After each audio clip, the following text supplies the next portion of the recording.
What's up, Las Vegas? It's Thursday, which means we're serving you up an episode about delicious food. And not just any food, Thai food. Today on CityCast Las Vegas, we're bringing back a conversation we had last fall with UNLV professor Mark Padoongpatt. He was actually featured on a Hulu show, Taste the Nation, hosted by celebrity Padma Lakshmi. And they discussed how Thai food came to Vegas. And he knows his stuff. He wrote a whole book about it. It's Thursday, June 29th. I'm Vogue Robinson, and here's what Las Vegas is talking about.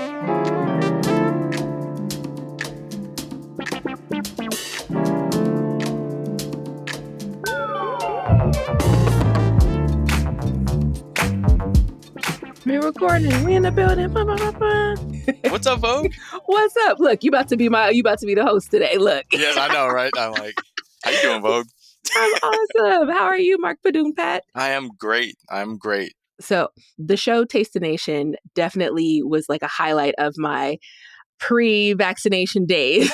And so it was really beautiful to see the show. And my husband and I were so pleasantly surprised to see that the show was talking and exploring like what makes American food culture, and also to see you in the show, and that it was set in Las Vegas and it was talking about something other than the casinos, but about our Thai people in the community. So beautiful. So my first question for you is your life forever changed by sitting next to Padma Lakshmi and breathing the same air as her?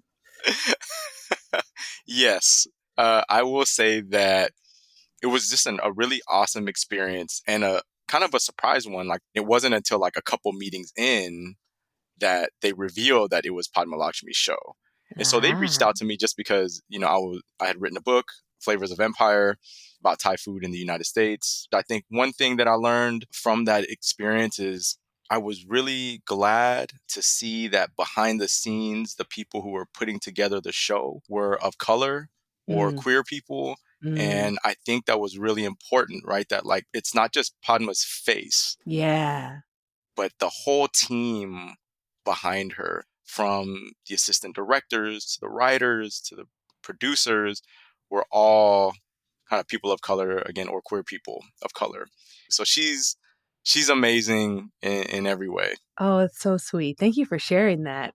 For folks who don't know, can you tell us how Vegas became a hotspot for Thai food? Yeah.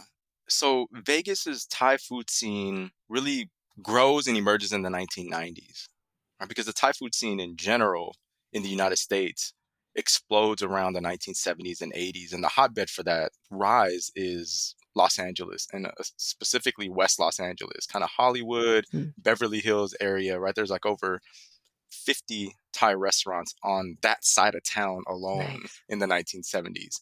And so the migration to Vegas, both from Thailand and then Thai people from LA to Las Vegas, Okay. begins to grow or really takes off around the 1980s and 90s.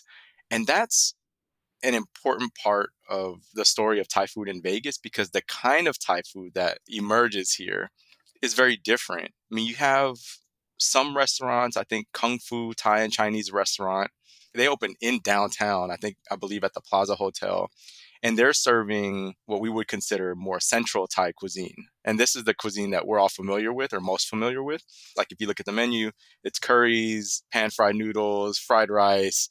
Like, that's a pad Thai, Thai barbecue chicken. Like, all of that is pretty standard Thai cuisine now. But then by the 90s, 2000s, Lotus of Siam opens, and it is featuring northern Thai cuisine and northeastern Thai cuisine, or Isan cuisine. Khao soi, right? The curry-based noodle dish, jackfruit salad, jackfruit curry. So it's featuring northeastern Thai cuisine. And that happens in mid-90s and really becomes popular around 2000, right? Like, Lotus of Siam has become kind of an institution, a community institution in Las Vegas. So much so that quite soon they're going to open up another location at Red Rock Casino in Summerlin. And so, I mean, that's pretty big, especially post-pandemic, right? So I think in terms of timeline, I would probably say 80s to now, we witnessed this incredible growth of Thai cuisine in the Vegas Valley. Let's get even deeper into the history of it. How did Thai food get so popular here in the United States? Yeah. So the popularity of Thai food in the US is directly linked to US intervention in Southeast Asia Mm. during the Cold War in the 1950s and 60s. That's when Thai food gets its start and when it begins to gain traction or become familiar in the United States. And that's important to say because this is not only a story of immigrants who bring their cultural backgrounds and traditions to share with the US when they step foot in the United States, Mm. right? This is a story about US global power. It's about US intervention during the Cold War. It's about US militarization in Southeast Asia. Mm. And because the US is concerned in the 1950s and 60s about the spread of communists in Southeast Asia, particularly in Vietnam. And so the State Department, US State Department military takes a real interest in Thailand as a place where they can set up base and Okay. because it's just central to the region. And they see it as a place where they can help stop this growth, right? But the strategy there is not to just build up the military, but it's to win hearts and minds. And the way that the US tries to do this is to build cultural exchange programs and to really try to foster this like cultural relationship with Thailand and Thai people on the ground. Mm. So it's not just politicians and state officials trying to build these relationships. They really want people to travel to Thailand, to meet Thai people. Again, all of this is not out of the kindness of people's hearts necessarily, right? Right. I was like, this is a different kind of warfare. Like, this is like infiltrate, become familiar, and gain trust, it sounds like. 100%. So this is where the Peace Corps gets developed for ordinary Americans who are not state officials to go and to teach English. And that's the context for when Thai food becomes popular here, because one of the first Thai cookbooks in the United States, as far as I know, it is the first Thai cookbook in the United States. It's called Siamese Cookery, and it was written by a white woman from West Los Angeles named Marie Wilson, and it was published in 1965. So there are not a lot of Thai people in the United States or LA in 1965. The 1965 Immigration Act didn't pass yet, or it just passed, right? And so Marie Wilson writes this cookbook, and the reason she was able to do it is because her husband was on a Fulbright fellowship to teach English in Thailand. And so she's there with him, going with him to different places, but then gathering, or some might say stealing, all of these recipes as she's moving throughout the country, and then comes back to LA and publishes this cookbook targeted specifically for suburban housewives. Your weekly menu. Right. No, seriously.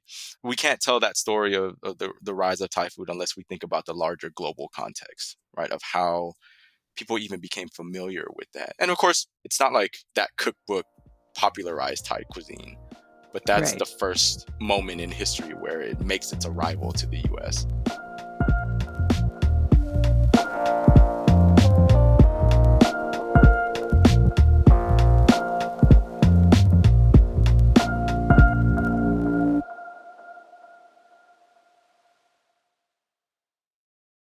And I remember hearing like kind of the other side of this. I remember in the episode hearing that pad thai even is a dish that was invented by the Thai government.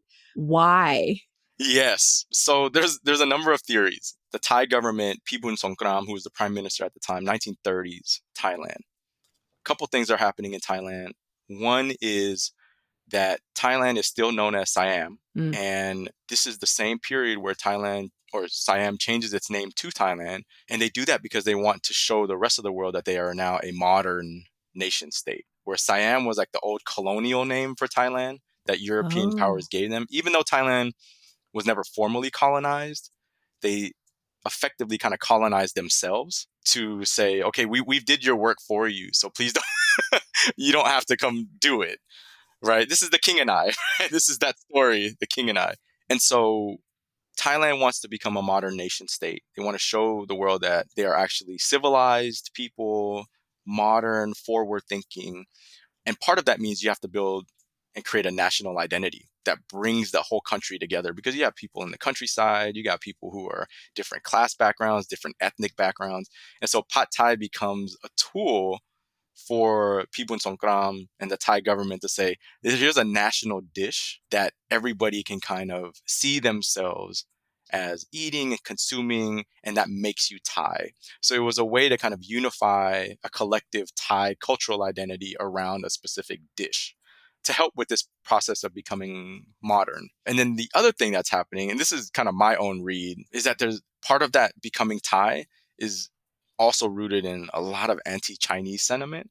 And so Pad Thai also becomes, to me, a way to distance themselves from Chinese people, to say, we're going to take this Chinese dish or Chinese noodles and cook it our way. And so we'll kind of eliminate that Chinese influence, but we'll make it our own and we'll make it Thai. And so I think that those two factors are really important to Pad Thai. What role did the Thai government play in making Thai food popular in the US? Yeah, these are really good questions. I have a lot to say about each of these. So please, I hope I'm not being too long-winded, but also that's just my nature as a historian. Right. I was like, we talking to a scholar, nerd out, give me the goods, download it. It's all downloading into my space funds today. But it fits with the Vegas story. And here's how it fits. So in 2001, the Thai government creates this program called Thai Kitchen to the World.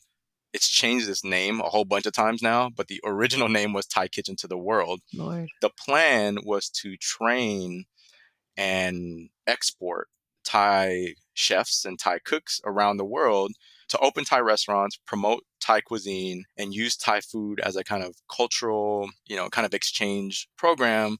But they created it purely for Thai economic and national development.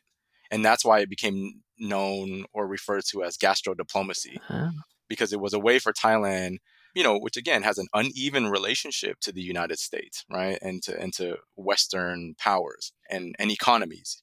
And so the Thai government saw food as a way to stimulate tourism, stimulate more capital back to the country to help with economic development, right? And so that was the idea.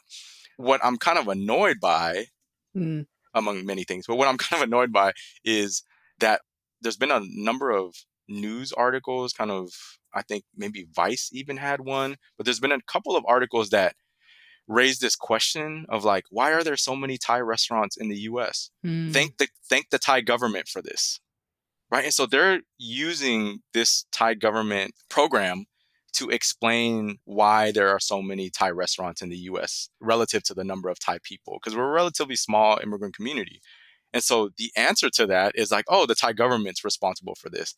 And I consistently push back because I'm like, one, that's after 2001, right? So like there were hundreds of Thai restaurants in the US before that.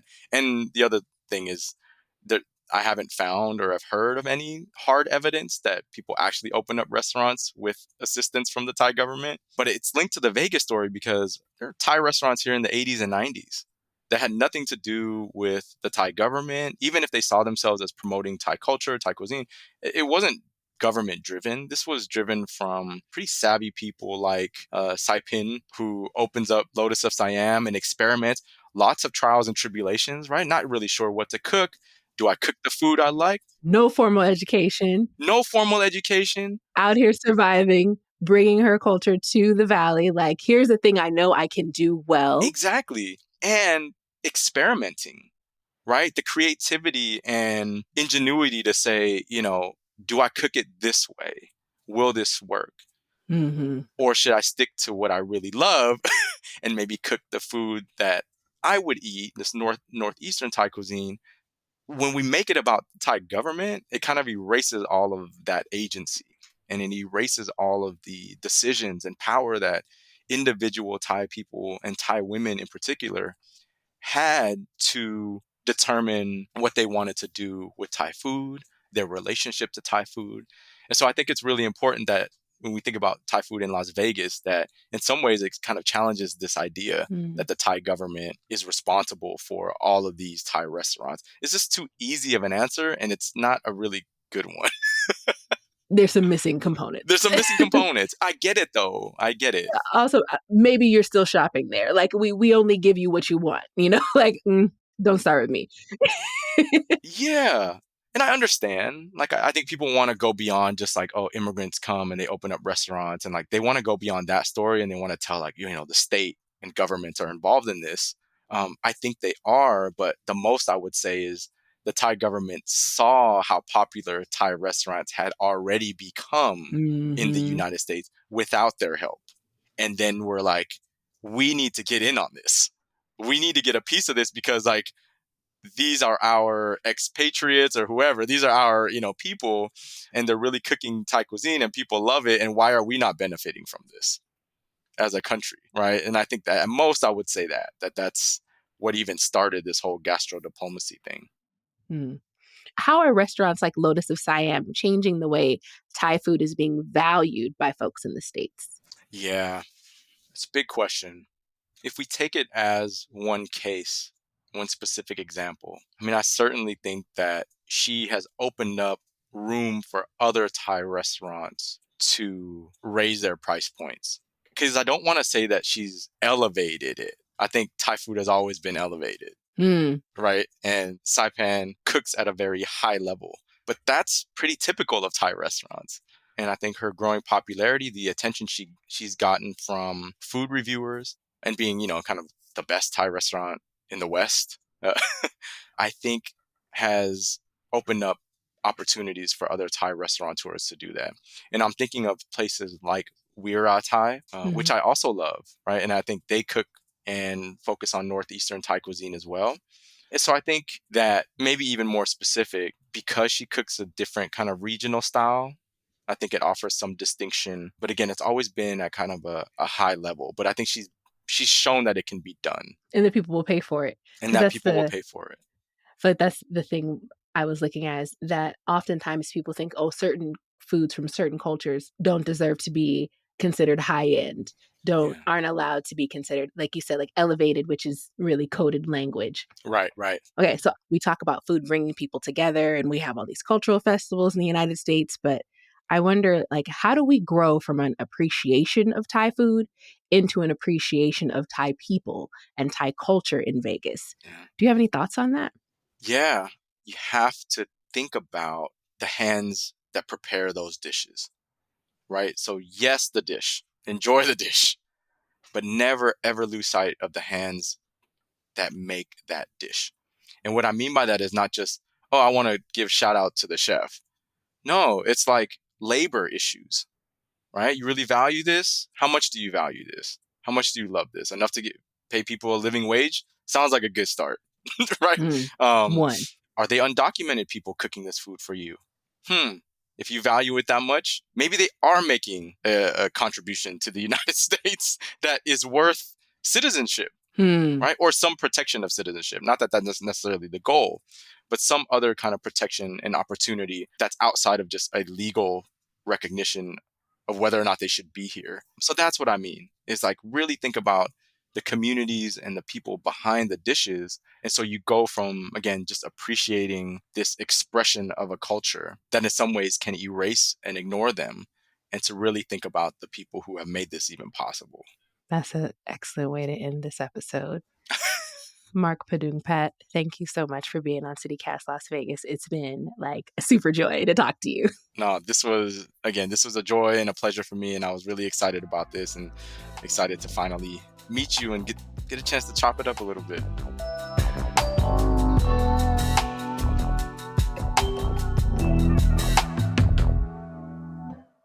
Before you go, a few things you should know. After a decades-long standoff, the Venetian and Palazzo resorts have finally agreed to allow union organizing on those properties. Those two casinos are the last two holdouts on the Strip without a culinary union agreement. Meanwhile, the temperatures may be going up, but your power bill will inch down. This week, the state's Public Utilities Commission approved a move by NV Energy to lower consumer costs. It's not a lot, depending on your location. It'll drop between 5 to 16% for July through September. Not bad.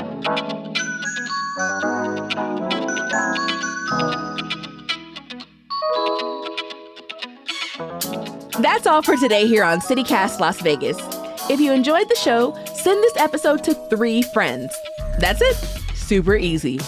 We'll be back tomorrow morning with more news from around the city. Take care.